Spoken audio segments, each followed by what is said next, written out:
Hey everyone, and welcome to the End Zone Oracle on the IE Sports Radio family of networks here. IE Sports Radio, your direct feed for all that is sports. And I know that you're expecting to see Glenn here today, but Glenn had some things he had to take care of today. So the great Oracle gave it over to the lesser Oracle today. So maybe we might not see the grand pronunciations that we get from the great Oracle, but you'll have to settle for what I can give you today. So here we go. We're excited to bring this show to you today. This is episode 4 of the End Zone Oracle, and really excited to see what's coming up here over the next hour. Before I get going, I'm just going to let you know where you can find both of us. I know Glenn's not here today, but we all want to follow Glenn. So let's follow Glenn on X at gritter13, or you can also find him on TikTok at IESR Minnesota, where he covers everything Minnesota sports. And I mean everything from the WNBA. I know the Minnesota Lynx just got eliminated, but probably talking about that, and football with the Vikings and what they're doing. So definitely follow Glenn on those channels there. And then for me, you can find me at Josh Ritter 13, where I'm ranting and raving about my Dolphins every day. And you can also find me on TikTok at josh.ritter57, where I'm giving all my videos on the Dolphins and, of course, the Florida Panthers, who you can see right here, 2-time defending Stanley Cup champions, start 6 days from now. Cannot wait for the Florida Panthers to get started. So you can find us there. But also, we're talking about our fantasy sports. I know I'm posting every week about my close fantasy losses and wins. I'm in 8 fantasy leagues. So every single week, there's at least one game where it's either really, really close and I win, or really, really close and I lose, or maybe I win by a ton or lose by a ton. And so far it's been more lose by the ton than it is win by the ton. So we'll see how that goes, but definitely check us out and we'll see where we go from there. So before we jump into everything, I just want to kind of set the tone. We're going to be talking about top performers. We're going to be talking about bye weeks. We start bye weeks this week, which is a huge part of the fantasy football season. We're going to be talking about, is this a guy you should pick up? Is this a guy you shouldn't pick up? All of those things are coming up. So definitely check us out here. All right. So we're going to jump right into our weekly Oracle report. So who were some of the top performers of this week? If you have these guys on your roster, you probably did really well. If you had one, you might have won your league. If you had 2, you almost definitely won your matchup this week. If you had 3, you're probably telling all your friends about it. So here we go. A couple players at each position. At quarterback, we have Dak Prescott. So Dak Prescott had a great day, and he threw for 319 yards. But that's really not what stood out for him as far as his fantasy stats. What stood out for him is he had 4 total touchdowns, 3 running, and 1 rushing. He only had 2 yards rushing, but he turned one of those into a touchdown. So good for Dak Prescott. Great if you own him. I had him in one of my fantasy leagues, really helped. So good on Dak Prescott. The other one was Matt Stafford of the Rams, had 375 yards and 3 touchdowns. So good on those players. If you got them in your lineup, I'm sure you were very happy about that. At the running back position, we have Ashton Jeanty, who finally broke out his rookie season. Very high-profile rookie. Was in the top of many of the drafts. And so far this year, he's been a little underwhelming, but not last week. He ran for 138 yards and 3 total touchdowns. So good on Ashton Jeanty. Finally had that breakout performance. Those Raiders kind of showed some stuff on offense, and they needed that. So, I mean, I know they didn't win the game, but and poor Larry, he's out there probably just struggling with that, but definitely showed a little bit of offensive flair. And Ashton Jeanty is someone to watch. They got a lot of young, good players on that Raiders team between him and Brock Bowers that you should be looking at for the future. And then Josh Jacobs had 86 yards and 2 touchdowns. So that was another good performance from the running back position. As far as the wide receiver position, we have Puka Nacua. Huge game. If you're in a PPR league and you had Puka Nacua, you probably won your league. 13 catches for 170 yards and a touchdown. Huge week. Great. I mean, I don't even know how many targets he had, but he must have had 20 targets. It seemed like every time the Rams were throwing the football, they were going at Puka. So great work from Puka Nacua there. Also, George Pickens, 8 for 134 and 2 touchdowns. Some of his catches were absolutely unbelievable.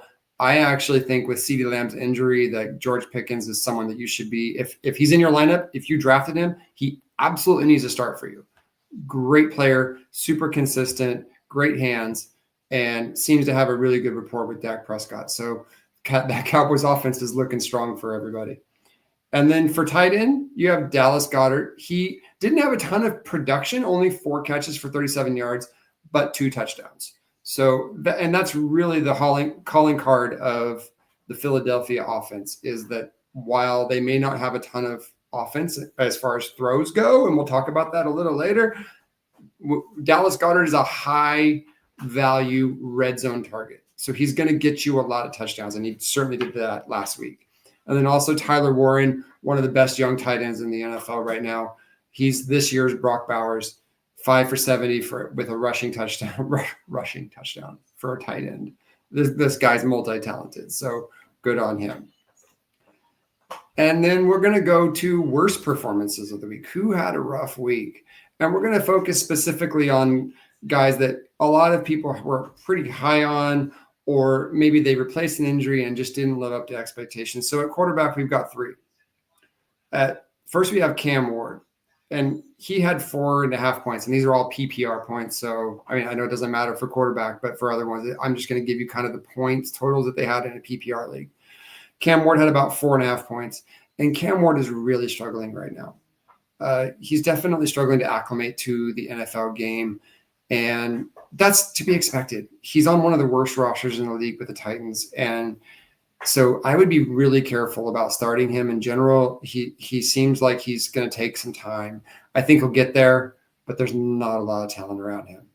Jake Browning, I'm going to raise my hand. 2 weeks ago, if you listen to this every single week, I'll tell you that I picked Jake Browning to be someone that you should pick up on your roster. And I have him on a couple of rosters because I figured with the weapons he has around him, he would be an amazing player. And it just hasn't panned out for him or the Cincinnati offense so far. He had 5.4 points, just not very good. And the offense just looks stuck and stagnant, which it absolutely should not with the weapons they have on that offense. And then you have Joe Flacco. I mean, he's been replaced at this point with Dylan Gabriel. So that tells you all you need to know about the Cleveland Brown offense. As far as running back goes, everyone knows Derrick Henry, outside of week 1, is having a rough year. It's just not been good. 7.8 points last week. So, I mean, there's more to come on that position. I'm not necessarily going to write his obituary yet, but it's been a rough year for Baltimore. And Ramondre Stevenson for the New England Patriots, just 5.1 points. He's pretty much splitting that backfield with TreVeyon Henderson. And just like it has been for throughout the last 25 years with the Patriots, I don't trust New England running backs. Seems like no matter what, they always run running back with the committee. And then Chase Brown, it's going to be a theme since Cincinnati running backs or Cincinnati players in general just are not performing. He had 10.1 points, which was honestly one of his better weeks of the year and still not very good. So that's a problem. Wide receiver, Ladd McConkey had an off week, 2.1 points. A.J. Brown, we'll talk more about A.J. Brown later, so I'm going to save that. But A.J. Brown, 2.7 points. And Trey Tucker, coming off of a huge game last week. If you picked him up in fantasy because of his huge game, it didn't pay off, which happens a lot in fantasy football, and ended up with 4.2 points. At tight end, you have Mike Gesicki. Shocking. A Cincinnati player not performing up to expectations at 1.1 points. That Cincinnati offense, might want to stay away from it. Jonnu Smith, 2.6 points. Did great for my Dolphins last year. Not so much for Pittsburgh this year. And I'm kind of surprised, to be honest. I thought with Aaron Rodgers being there, he might have a lot of targets. So not really happening. And then Evan Ingram, someone that has been one of the more reliable tight ends over the past half decade in fantasy football. No matter what team he's been on, 6.9 points really isn't coming this year. So that's not great. So anyway, let's move to our bye week update. Okay, so here, before we get into who has buys this week, I'm going to talk about fantasy football in a bigger sense and say, here we are, fantasy football. It's broken up into 4 segments, fantasy football, okay? This is a theory that I've developed over 20 years of playing fantasy football. When you play fantasy football, you have 4. The first season is the draft. So, of course, you're looking at mock drafts. You're figuring out who's going to play well, who's not going to play well. What do all the rankings say? You're going on websites. You're trying to figure out who do I draft where. That's its own season in fantasy football. Then you have season number 2, which we just finished, actually, which is weeks 1 through 4. Everyone's got their roster set.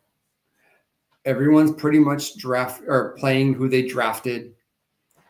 There's not a lot that's going on the waiver wire because you don't know who's doing what. And pretty much everyone has an equal footing at that point. So it doesn't really matter who you choose to start because everyone's pretty much slotting in the guys that they drafted first. And you're kind of feeling out a team. Maybe a guy doesn't perform well in week 1 as you thought he would, but you're not going to give up on Saquon Barkley if he gets 30 yards in week 1, right? So you're not doing a lot with your roster in the first few weeks. The third season in fantasy football starts in week 5, which was when the bye weeks come. Okay. So because 2 things have happened. You have information that you didn't have at the beginning of the season based on a month's worth of football. Teams are starting to show you who they are.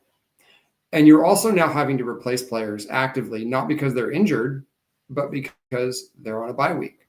So you have to start building your bench. And then, of course, the 4th week is whenever your season's playoff starts. Generally, that's around week 12 or 13, depending on your league. Some leagues like to go all the way to the end of the season. I prefer a league that maybe ends a week or two before because you don't want a team like, let's say, Kansas City for the last 5 years, resting all their starters when you're playing your championship week. But regardless, you have a 4th week that starts whenever your fantasy playoffs start. And right now is the transition between season 2 and season 3 of fantasy football. And honestly, this is where fantasy football season truly starts because anybody can win weeks 1 through 4. A team that auto drafts and never touches their roster can be 4-0. But this is where the season starts. This is where the people that pay attention to football, people that watch podcasts like this, learn to win because they're paying attention. They know who's coming. So what I will say to you is if you're 1-3 in your league or 0-4 even in your league, you're not out of it. Okay. So this is where you can find those hidden nuggets. It's where you can plug guys in places. You can build the bottom of your bench with guys that have performed better than what maybe people have expected, and really get rid of all of your preconceptions that you had a month ago and say who's actually performing now, and actually build a winning roster. I've seen so many times where an 0-4 or 0-5 team wins the title because that commissioner or that manager has made smart moves with the bottom of their roster and built a roster that's sustainable for the bulk of the season, which is October through November, when teams are all competing. They're all trying to figure out where they are. And so they're playing their best players. So let's talk about the bye week this week. This is the first bye week of the season. And honestly, it's not a huge bye week for fantasy football in the sense of like top end talent. You have a few players. So the teams that you have for bye this week, there's only 4. It's Atlanta. So the big ones are Bijan Robinson, Drake London, and Kyle Pitts. Kyle Pitts, not so much. Not a lot of teams are starting Kyle Pitts, but Bijan Robinson definitely is someone that you're going to have to replace.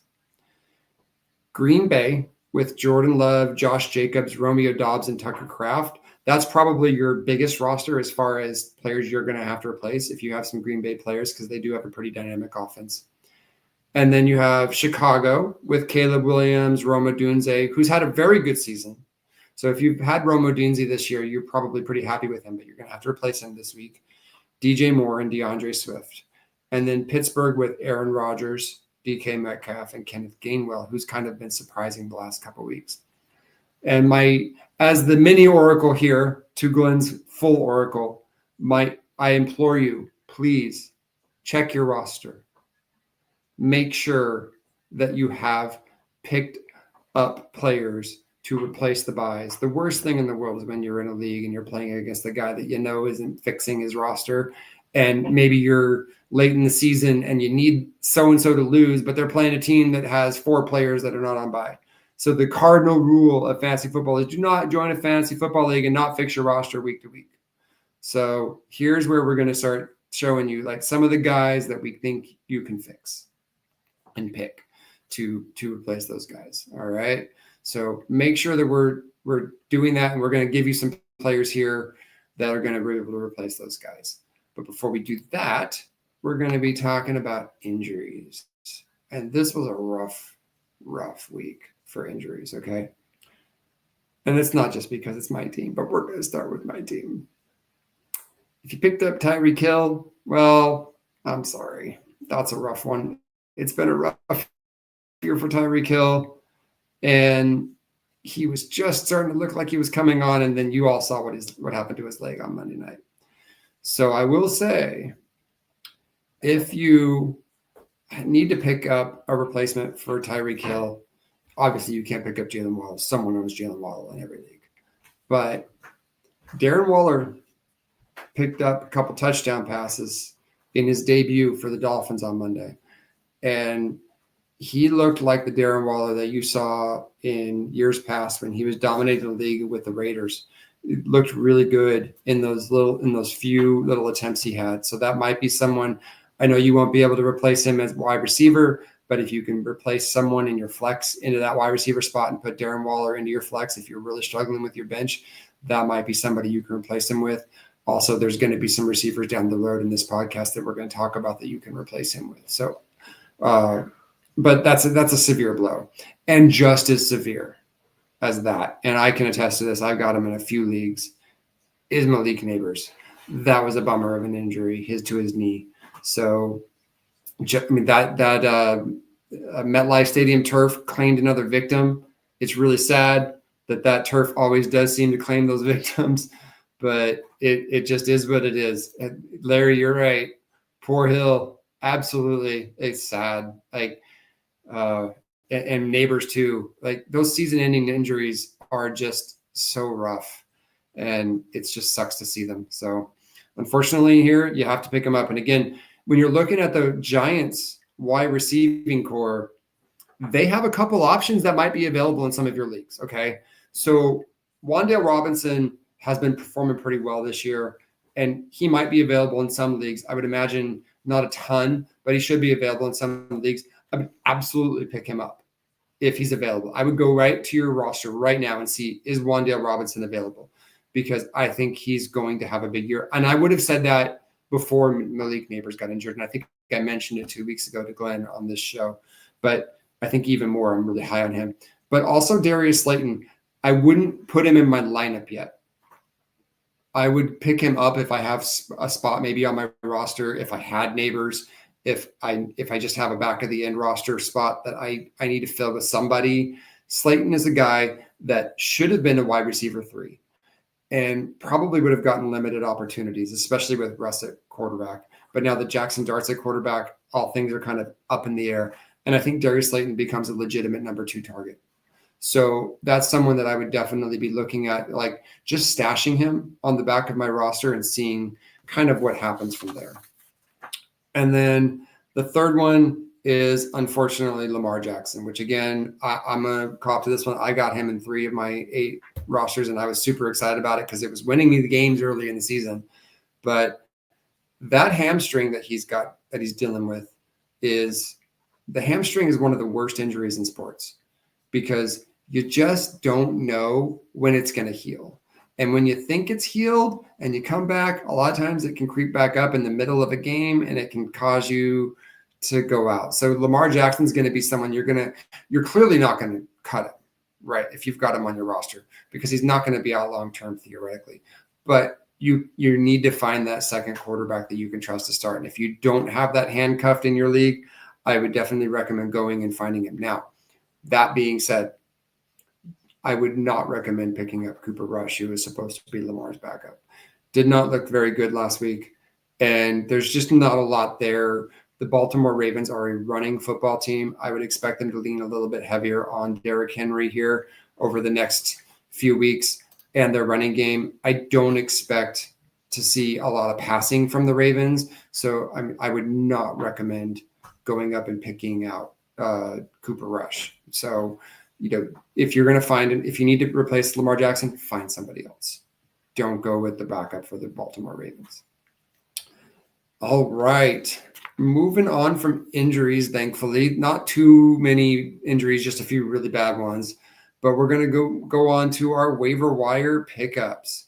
And the first one is someone I've already mentioned, but he's my top waiver wire pickup. And it's not because he's a Miami Dolphin. It's because I think that nobody drafted this guy. 2 weeks ago, I didn't think he'd ever play for the Dolphins. But I think he could be a top 10 tight end for the Miami Dolphins, which is Darren Waller. I would absolutely go pick him up. Tight end is a position where unless you have a Brock Bowers or one of those top flight tight ends, there's always a need to turn those over because the tight end position really has watered down from a fantasy perspective over the last few years. A lot of teams are using their tight ends in running situations and keeping them in a lot more to protect the quarterback. There's only been a few each year, the last couple of years, that have really stood out from a fantasy perspective. And I think that as he gets more comfortable in this offense, now that Tyreek Hill's out, the Dolphins are going to lean on him a little bit. And he's going to be their red zone threat. Tua learned something by throwing that high ball into the end zone in the second quarter to get that touchdown pass. I think they're going to be leaning on Darren Waller in the red zone a lot. So you may not get 8 catches for 150, but you might get 5 catches for 40 yards and 2 touchdowns out of him once in a while. So from that standpoint, there's not a lot of tight ends that I'd rather have than a tight end that can get you red zone targets and be a reliable threat near the end zone. Another waiver wire that I would look at is Woody Marks, the Houston running back. He's moving up in that depth chart. His carries have gone steadily up each week. And Nick Chubb just isn't the same after that catastrophic injury he had. And I think Houston's seeing that right now. And Woody Marks is the up-and-coming running back. So if you need a running back on the back end of your roster that is going to be a reliable player, I would say that's somebody you could look at. And then I've mentioned it before, but Darius Slayton. Darius Slayton is somebody that I think is a huge waiver wire pickup. I picked him up in a couple of leagues. He's going to be available in almost all your leagues. I'd run out and pick him up and just stash him and just see what this New York Giants offense looks like going forward. All right. So now we're going to move on to our next segment. Start, sit, and quit. So I've got a player for each of these. A player I think you need to start, a player I think you need to sit, and a player that has been struggling so much I think it might be time to consider quitting on. So my start is Jackson Dart. Jackson Dart was my favorite quarterback in this draft. And I know that he lost Malik Nabers, and I know that that's a problem. But I'm telling you, he looks like a dynamic quarterback. He looks like kind of the CJ Stroud of this draft that's going to come out of nowhere and be good. He's got feet. He can run for first downs, which from a fantasy perspective is huge. I think they're going to be down a lot because the Giants just flat out don't have a great team. So they're going to be throwing a lot. And one of the things in fantasy that can be hard for people, especially if they're new to fantasy, is don't look at team and say bad team means bad fantasy. A lot of times the teams that are the worst, you can really get a lot of usage from them from a fantasy perspective because they're throwing the ball a lot. They're down early. They have to throw the ball a lot. They get a lot of cheap yards at the end of games because they're just trying to come back. Those are the kind of teams that in fantasy are way more valuable than in real life. So I would absolutely be starting Jackson Dart. I mean, obviously, if you've got Josh Allen and you drafted Jackson Dart in the 13th round, you're not going to start him over Josh Allen. I am not saying that. But if you've got any of those mid-tier starters that are kind of disappointing you, I'm looking at you, Tua Tagovailoa, maybe Justin Herbert. You thought, wow, this guy was going to do better than I thought he was going to do. It's not really happening. Jackson Dart's are not a bad option.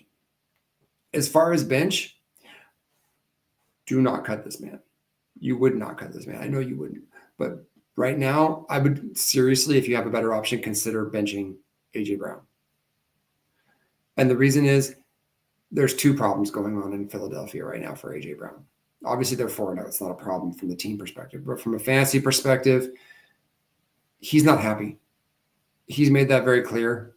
His Instagram posts and things like that, with his cryptic posts, he's clearly not happy. That doesn't usually go well for a player when they're not happy. And I would even say that if this week they come out and they try to feed him early and maybe he has a better week, there's something going on there. There's a reason why A.J. Brown hasn't been performing at the level that he's been playing at. But I would not be surprised if they entertain trade offers for A.J. Brown by the middle of the season. There's something weird going on there. They seem to be targeting Devontae Smith when they pass more. So I would consider benching him if you have a viable alternative to that. I would maybe, if you can find a wide receiver to put in that wide receiver spot, and then just flex him out and put a running back in a flex position, especially if you don't have a PPR league. He's just not getting a lot of targets right now. The second thing is the Philadelphia Eagles have shown you through 4 weeks that they are going to be a running football team. They are not interested in passing the ball any more than they have to. And I don't blame them. They have this amazing rushing attack with Saquon Barkley and an amazing offensive line and the tush push and all of that stuff. So you're not getting goal lines with A.J. Brown passes. They're able to run the ball in with either Saquon or the tush push, and they're just a running football team at this point. So A.J. Brown's value, he's not going to get a lot of touchdowns. He's not getting targets right now. I would hold him because I think that there's a decent chance he could be on another team by the middle point of the season, which obviously would value him more. And then give up on, I'm going to pick Chase Brown, but because he's just been really, really bad this year. But you could literally pick any Cincinnati Bengal you want. There's something weird going on in Cincinnati, and that offense is just completely stagnated without Joe Burrow. And let's be honest, Joe Burrow's most optimistic prognosis to come back is at the earliest at your championship round. So from a team perspective, I wouldn't necessarily give up on the Cincinnati Bengals for being a playoff team, but from a fantasy perspective, I'm out on all the Bengals except for Ja'Marr Chase. Ja'Marr Chase is that good, and he's just going to get a lot of targets. You can't bench him, but really anybody else, it's just not worth it. So that's my start, bench, and give up on. So we're here about halfway through the show right now, and we're going to go ahead and take a quick break. Just sit back and relax and enjoy our great sponsors. Thank you, Planet Jerky, for all that you do, and Vital Apparel as well. So I'll be right back, and we're going to talk about waiver wire courtroom, whether things are a guilty bust or an innocent pickup.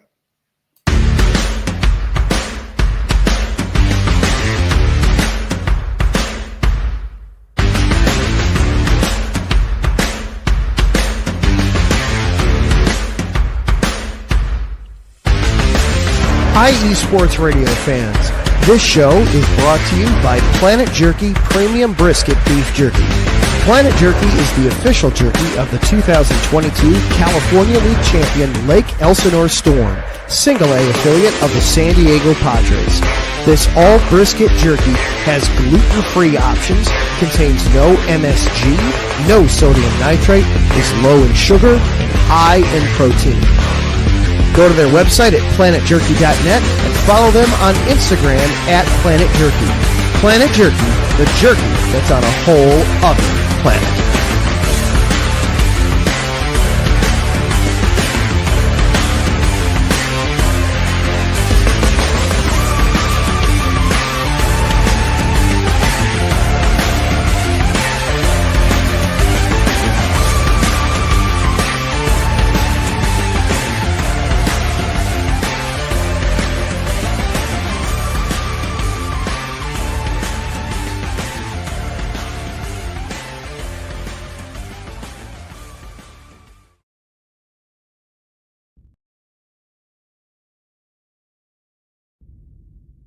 Rise and shine.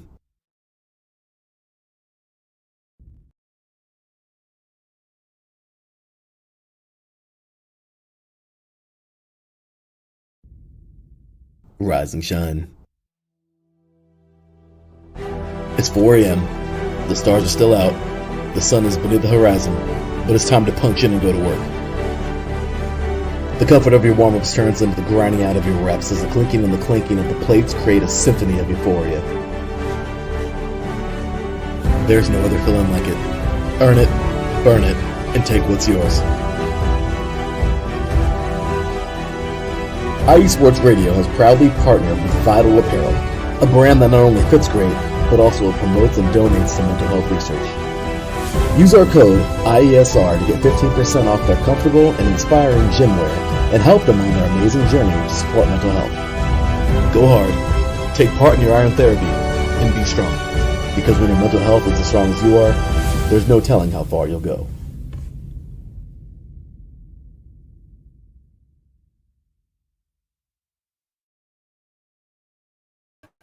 We're back, everybody. Thank you so much to our sponsors. We appreciate everything that you do. Definitely go out and check those sponsors out and support them because they support us. So thank you so much. All right. We're going to move on to the waiver wire countdown. The waiver wire countdown, we're going to talk about, or courtroom. Wow. Talk about a brain fart. Okay, the waiver wire courtroom here. We're going to talk about 4 different players, and I'm going to tell you whether this is a guilty bust, so you probably should stay away from this player, or an innocent pickup. I think it could be someone that you want to look at. So the first one is Kendre Miller, the New Orleans Saints running back. So the interesting thing here is you would think with the New Orleans Saints, not a great team, but hey, Alvin Kamara's on their team. That's someone I should draft. And you probably did draft him. But I will tell you, Kendre Miller's got a lot of work last week and had a really good week. And he has been getting more playing time than Kamara. So should we pick this guy up? No. I would stay away from that. There's a high bust potential with someone like Kendre Miller. There's a thing in fantasy where a guy has a breakout performance because he's got a hot hand. And when a guy has a hot hand, that can be really seductive because you think that's what's going to happen every week. And then you pick him up and you start him and nothing happens. So just be careful with a guy like that. Kamara is still their number 1 running back. And it's going to be difficult for him to replicate the performance that he had last week. So I would be very careful with him. We've got a couple super chat or chats here that I'm going to talk about. Brian Fancioni, great game this week, Josh. Yes, it was. Definitely. Thank you. And Larry V, loving the show so far. Thank you so much. I appreciate all the support. Definitely let me know if you have any ideas about anything I say that you disagree with. Shoot it down. I'd love to hear it. Definitely hit me up in that chat. As far as the second one goes, we're going to go with Justice Hill, the Baltimore Ravens running back. Very similar situation to what happened with the New Orleans situation, where Justice Hill had 28.7 points last week, okay, for the Baltimore Ravens. And I do think Justice Hill will get more work with the Baltimore Ravens because Lamar Jackson's out. But let's make no mistake, Derrick Henry is absolutely the starting running back for the Baltimore Ravens. He's not hurt. You should not be starting any other running backs but Derrick Henry for the Baltimore Ravens. Justice Hill had a good week. You better be in a very deep league. We're talking 12 or 16 teams where you just need a flex, and there's just no one available to even think about starting Justice Hill. He had an outlier performance, and that's great, but it's not going to replicate. So I'm going to call that a guilty bust as well. Now to a couple of innocent pickups here. First, you have Adonai Mitchell, who made the blunder of the week by having a 76-yard touchdown negated because he decided he was going to throw the ball up in his hands right before the goal line and fumbled it and couldn't catch it before it went out of the end zone. And I'm just going to rant here on just a football level. If I was an NFL receiver / running back and I'm running towards that goal line, the last thing in the world I'm trying to do is anything that's going to compromise that touchdown. I do not understand this need from NFL players to start showboating and throwing the ball up in the air and doing things and dropping it on the ground before they know they've got like 5 steps in the end zone. Like I would want to be in the back of the end zone before I did anything. So I don't understand why this is something that they continuously do. This happens in college, it happens in high school, it happens in the pros, and we keep seeing examples of this, and people keep doing it. Why? That being said, rant over. Adonai Mitchell and that Colts offense is way better than I thought it would be. And he's somebody that I would absolutely be picking up and saying he's a big play threat. Clearly he showed that. And I think that offense has the potential to give you a lot of fantasy value here in the coming weeks. I'm really kind of high on the Colts right now. So that's someone I would definitely be looking at. And the last one is someone that very few people probably even thought about when they were drafting, is a tight end for Jacksonville, Brenton Strange. Right now, okay, at the beginning of the season, this is another thing where I'm going to say, like, I was wrong. I was super high on the Jacksonville wide receivers, and they haven't performed as well as I thought they would. But Brenton Strange has taken those targets away. And he actually leads the Jags in receptions and yards right now. And again, as I said with Darren Waller, tight end is a thin position. There's not a lot of players giving you consistent production. So Brenton Strange is absolutely somebody that I'd be looking at and saying, can I stash him? Especially if you have someone that's an elite tight end and you just need someone to kind of take the bye week and a couple other weeks, or maybe you have nobody at tight end. Maybe you drafted someone like the guy in Minnesota. I forget his name right now, but like I've had him in a couple of Hawkinson. Thank you. Who hasn't performed well. This might be a viable alternative to that. So that's someone I would definitely pick up. He's definitely an innocent pickup. All right. Let's go to panic button or patience. So we're going to talk about 3 players here that were fairly highly drafted that haven't done so well in 4 weeks. Now, 4 weeks is a pretty good sample size, and we're going to a little bit of it's going to be repetitive because we're going to talk about kind of where I'm at, and you might already know where I'm at. But the first one is AJ Brown, and as I said with AJ Brown, it's time to panic. Not from a perspective of dropping him, way too highly valued to drop, but absolutely from the perspective of, is this a guy that I need to put on my bench and give someone else an opportunity? Someone on my bench who's been performing really, really well. Maybe an Adonai Mitchell, someone like that maybe has shown through 4 weeks they're getting a higher percentage of play.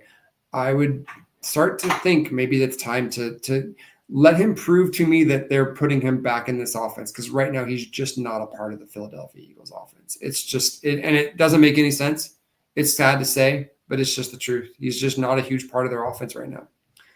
And the second one we've already mentioned again, but I'm going to reiterate, is Alvin Kamara. He has not been a huge part of the offense, but I'm going to say patience on this one. If you own Kamara, they will use him throughout the season. Alvin Kamara is a proven veteran who's been around for a while, and I understand Kendre Miller had a good week, but I wouldn't be panicking just yet with Alvin Kamara. Now, if you're keeping him in your lineup over someone who's been consistently performing better, I would say that that's not a horrible decision to bench him for someone that's been consistently performing. But if you're in a deeper league and you're like, I'm not sure, maybe I should replace him with Kendre Miller or someone else who I'm not totally sure about, Justice Hill, no. Alvin Kamara will have his games where he comes out and does really, really well. The New Orleans Saints, especially if you're in a PPR league, they're going to be down in virtually every game they play. So I would just be patient with him and let his game come to you. I've got a couple chats here. Taryn, hey Josh, hope you're having a great show. I am. Thank you very much. My first time ever doing this solo, so I appreciate that. And then also Kamara is the entire Saints offense to an extent. He really can be. He really can be. And that's why I say you got to exercise patience with this guy. I think they're going to realize at the end of the day, they got to give him 5 to 7 targets out of the backfield. If you're in a PPR league, his floor going forward is going to be great because they're going to be down and they're going to have a lot of 3rd and longs. Throw the screen pass. And that's what they're going to be doing. So he's going to get you a lot of cheap fantasy points here coming up over the next 4 or 5 weeks. I think he's someone absolutely you should feel comfortable saying, I can keep this guy in my starting lineup, even if you feel like he's cost you a game or two because he hasn't had that performance. It's not going to last. He's going to be just fine. So I would definitely keep him in my lineup. And then the last one is the enigma of all enigmas, which is Marvin Harrison Jr. I'm really struggling with Marvin Harrison Jr., and I'm super on the fence on this one. I was super high on him coming into this season. He did not have the rookie campaign that everyone thought he would, but here he is in his 2nd year, and I thought he was going to break out. I really did. I drafted him a couple times thinking this guy is going to show everyone why he was the truth, really, in high school, or excuse me, college. He was so good at Ohio State. Everyone just assumed he was going to come into this league and dominate, and he really didn't do it his rookie year. He hasn't done it this year either. And he had a couple drops that were very uncharacteristic. And so I'm really on the fence on this one, but I'm going to stay with patience with Marvin Harrison Jr. I think there's something there. And I think that a lot of it might be on Kyler Murray to figure it out. And I don't know. I just am not ready to give up on him quite yet. So, but it's a tough one. If you have a better option, if you've got like I say, a Jalen Waddle, someone that's his number one is no longer there, so he's now the number one, a player like that you're looking at, who do I start? You probably would start that kind of a player over a Marvin Harrison Jr. But if you don't have a viable, like, I know this guy's going to be a number one wide receiver on this team kind of player, I would be cautious about benching Marvin Harrison Jr. for a number 2 receiver because he's too talented to not be doing what he's doing. So I think eventually he's going to get his. And he's going to figure out this game. He's too smart of a player. He's too talented of a player. And I wouldn't give up on him yet. But keep monitoring it week to week. Keep watching him very closely. If it's not happening with the Arizona Cardinals, maybe it'll be time to pull the plug in a week or two. All right. So our next segment is Fantasy Fortune Teller. All right. So I've got a few here that I'm going to go through as far as players that I think are good with their matchup. So what we're going to talk about is not just players that you should start every week, but you should absolutely be starting them this week because of who they're playing. Okay. So there's 3 players, and I've already mentioned this first player, but it even becomes more important with the matchup that he has, which is Jackson Dart of the Giants against the Saints. I pretty much pick whoever's playing the Saints right now. It's not even really debatable. The Saints are the worst team in football right now. They eviscerated their cap over the last 5 years, and there's just nothing there for the Saints to have talent-wise. They just don't have any talent on their team. And Jackson Dart looked really good last week, and we've talked about him already. I'm excited about his game going forward, and he's got an opportunity against a really pretty bad team to put his foot down and get himself in that conversation. So I would absolutely, unless you've got a top flight quarterback, if you've got him on your roster, start him. Your floor is going to be good because New Orleans is going to give up 24 to 27 points at a baseline.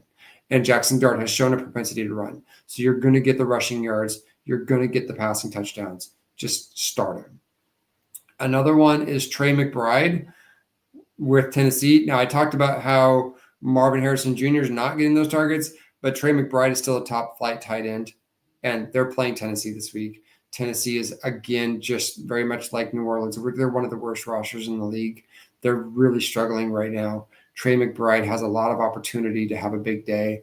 And so honestly, this isn't something you don't already know. If you have Trey McBride, you're starting him, but he's probably the tight end I would pick to start over anybody in football right now. I think if you had to pick someone who's going to have the biggest week as a tight end, it's probably Trey McBride. So I'd go with that guy. And then I'm going to go out there with a defense and say the Lions defense against Cincinnati. And you've heard me talk about it. Cincinnati's offense is a mess right now. It's a total mess. They've got Jamar Chase, who even he's not having the season that you would have thought he would have.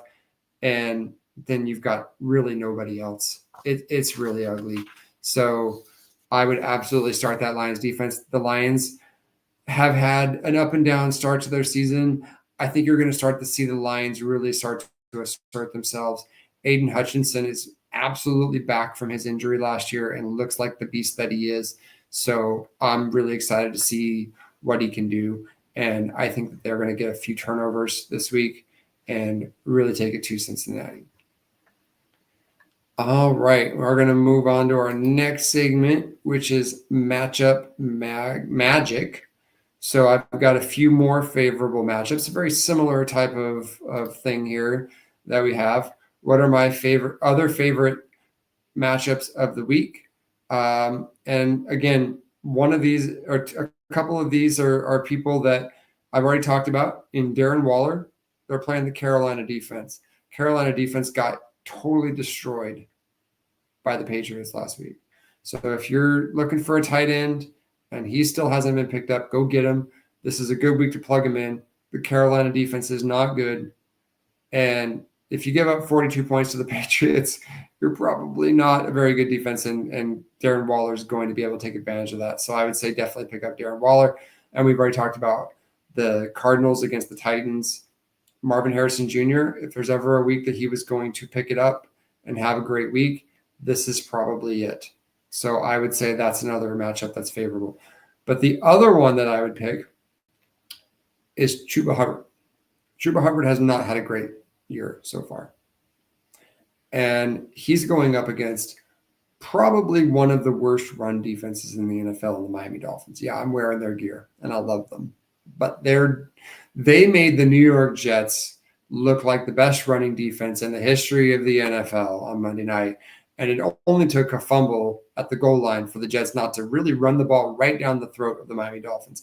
Their starting defensive tackles are horrible because they're young, they're rookies, they're not acclimated to the NFL yet. The Dolphins cannot stop the run right now. And Chuba Hubbard is due for a big game. And so if you have him in your lineup, you probably have him on your bench because it hasn't been good so far. This is the week to start Chuba Hubbard. He's going to get 100 yards. As a Dolphins fan, I can guarantee you Chuba Hubbard's going to get 100 yards against us. They're at home against the Dolphins. I do think the Dolphins probably win the game, but Chuba Hubbard's going to get his because we cannot stop the run for the life of us. So I would definitely pick him as someone having a favorable matchup. Now, I'm a big fan. We're going to talk about streaming defenses here. I'm a huge fan of streaming defenses because if you draft a defense before the last 5 or 6 rounds, you're betting that defense is going to be good every week. So you're picking a defense, let's say like the Lions or somebody like that at the beginning of the season, everyone thought was going to be a great defense. Problem is when that team plays a really good offensive team, it doesn't matter how good your defense is. They're going to get scored on, right? So my thing is I'm really, really big after 20 plus years of fantasy football that you pick a defense every week that goes against an offense that struggles. At least you're going to get a turnover or two. And there's a few defenses out there that have a really, really, really good matchup this week. Okay. And they're probably defenses you can pick up. They're not going to be defenses that teams just default to have. So the first is any team that plays the New Orleans Saints. That's my number one mantra this year is if you're playing the New Orleans Saints, go pick them up. And I know the Saints had a pretty decent offensive week last week. That's an anomaly. This team is not good offensively. So go get the Giants defense. That's my number one. Go get the Giants defense. If they're there, pick them up. They still have a very good defensive front, and they're going to cause turnovers against that team. So go pick up the Giants defense. And then a couple more. We've already mentioned the Cardinals against the Titans. The Titans are not a good football team. Cam Ward is not ready to be a starting NFL quarterback yet. He will be, but he's not there yet. And I don't blame the Titans for playing him right now because they're not trying to win. But right now, if you have a team like the Cardinals, who probably are only owned by 10 or 20% of the leagues out there, and you need a defense, go pick them up because they're going to cause turnovers against Cam Ward. And then the third one is kind of a sneaky defense, the Cowboys against the Jets. So the Jets, like, they ran the ball against the Dolphins, but they made a lot of mistakes. And they're just a mistake-ridden team right now. They're 0-4. Their quarterback, they cannot pass the ball at all. They have a decent run game, but they're not going to score a lot of points. And so if you really need a defense, the Cowboys are also another really good option. The Jets are a team that I would absolutely be streaming against in fantasy football. All right. So that is our show for today. I hope all of you took a few of these things and were able to implement them into your roster. Thank you so much for tuning in. This was my first time ever hosting a podcast. I hope you guys enjoyed it. If you did, please leave me a note in the comments or go on my TikTok or my Twitter and let me know how I did. If you disagree with anything, let me know. If you're listening to this later, feel free to reach out to me and say, hey, I think you were completely wrong about this take about whatever it is, and that's totally fine. Everyone's opinions about fantasy are good, but like to the biggest thing I can say is go out, fix your roster, build the bottom of your roster as well as you can. Don't keep a guy that's not performing for weeks and weeks and weeks and weeks just because you drafted him. It's okay to let him go. Find the guy that's actually performing now and go out there and win your league. And you come in every single week to us. Next week, it'll be Glenn and I, so you'll get the little bit back and forth that we didn't get this week. So the real Oracle will come back, and he'll be able to tell you all the reasons why everything I said was completely wrong or completely right. And we'll see you next week. But thank you so much for tuning in to IE Sports Radio Network, your direct feed for all that is sports.